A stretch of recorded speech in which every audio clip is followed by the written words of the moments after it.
আপনি যদি একজন ফুটবল ফ্যান হয়ে থাকেন, আপনার কাছে আমার একটি প্রশ্ন, এখন থেকে ঠিক 5 বছর পরে আপনি বাংলাদেশ ফুটবলকে ঠিক কোন স্থানে দেখতে চান? শুধু খেলছে ভালো তাই শুনতে চান, নাকি সত্যিকারের জয় দেখতে চান মাঠে? আমি তো চাই আমার বাংলাদেশ আগামী 5 বছরে এমন উন্নতি করুক যেখান থেকে পরবর্তী 5 বছরে ফিফা র্যাঙ্কিংয়ে সেরা 100 তালিকায় ঢুকে যেতে পারবে বাংলাদেশ। দেখুন, আমরা এখন একটি পরিবর্তনের সময় পার করছি। আগের মতো শুধুমাত্র মোরসালিন, তারিক কাজী অথবা জামাল ভুঁইয়াদের উপরেই আমাদের খেলা সীমাবদ্ধ না। বর্তমানে অনেকটাই পরিবর্তনের ছোঁয়া পেয়েছে বাংলাদেশ। এখন আমাদের দলে আছে সামিদ সোম, হামজা চৌধুরী এবং ফাহমিদুলের মতো ইন্টারন্যাশনাল লেভেলের প্লেয়াররা, যারা বয়সে তরুণ তবে মস্তিষ্কে পাকা। এদের ফুটবল সেন্স, পজিশন এবং ডিভিশন সত্যি বলতে গেলে সাউথ এশিয়ান ফুটবল স্ট্যান্ডার্ডের অনেক উপরে। আর এই বাংলাদেশ দলের মধ্যে একটি পজিটিভ দিক আছে, আর তা হলো ধারাবাহিকতা এবং নতুনদের সুযোগ দেওয়া। মোরসালিন, রাকিব, আনিসুর রহমান, জিকো সহ বাংলাদেশের অনেক প্লেয়ার আছে যারা কিনা শুধুমাত্র এখন স্কোয়াডে সীমাবদ্ধ নয়, তাদের মাঠের পারফরমেন্সও কিন্তু দিন দিন অনেকটাই উন্নতি হচ্ছে, যার ফলে বাংলাদেশ ফুটবলের গতিটা অনেকটাই বেড়েছে। তবে বাংলাদেশ ফুটবলের মেইন সমস্যা হচ্ছে বাজেট সংকট। আমাদের বাজেটটাই বাংলাদেশ ফুটবলের আগানোর ক্ষেত্রে অনেকটাই বড় বাধা, এবং এই আর্থিক সমস্যার কারণে আমরা যেমন বছরে অনেক কম ম্যাচ খেলি, এবং তার পাশাপাশি আমাদের ক্লাব ফুটবলও অনেকটাই অনুন্নত। ভালো কোনো ক্লাব নেই বললেই চলে।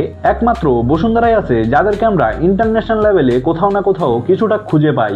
তাছাড়াও আমাদের বাংলাদেশ ফুটবল ফেডারেশনের অবকাঠামোগত অনুন্নতিও অনেকটাই লক্ষণীয়।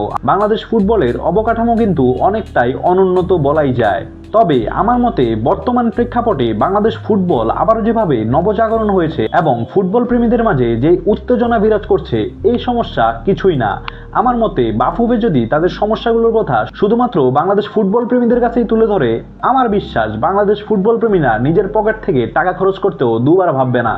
যার কারণে চাইলেই একটা ফান্ডিং করা যায়, অর্থাৎ এটা কোনো মেজর সমস্যা মনে হয় না। চাইলেই বাংলাদেশ ফুটবল ফেডারেশন একটি ফান্ড করে সব দিক উন্নয়নের এখন থেকেই একটা ব্যবস্থা নিতে পারে।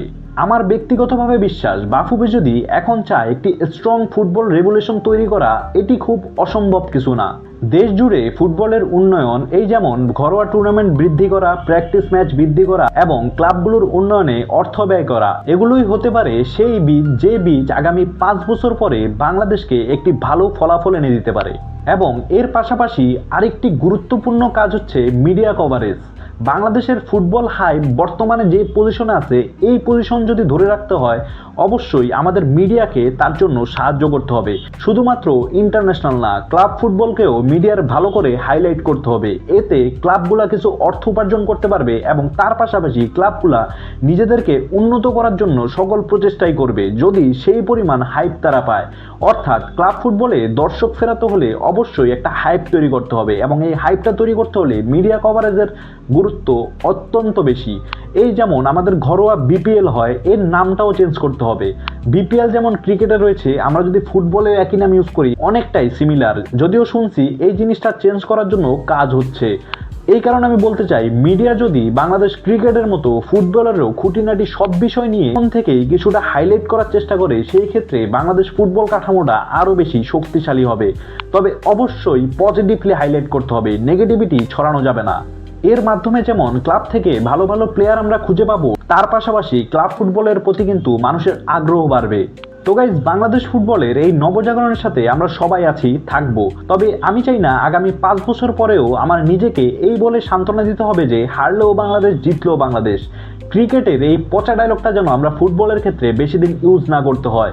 আমি চাই আগামী 5 বছরে এমন এক বাংলাদেশ যারা কিনা ভারত, মালদ্বীপ এবং আফগানিস্তানকে হারিয়ে খুব সহজেই সাফ জিতবে, এমনকি মিডল ইস্ট, সেন্ট্রাল এশিয়া এবং ইস্ট এশিয়ার মতো দলগুলোকে খুব সহজেই হারাতে পারবে।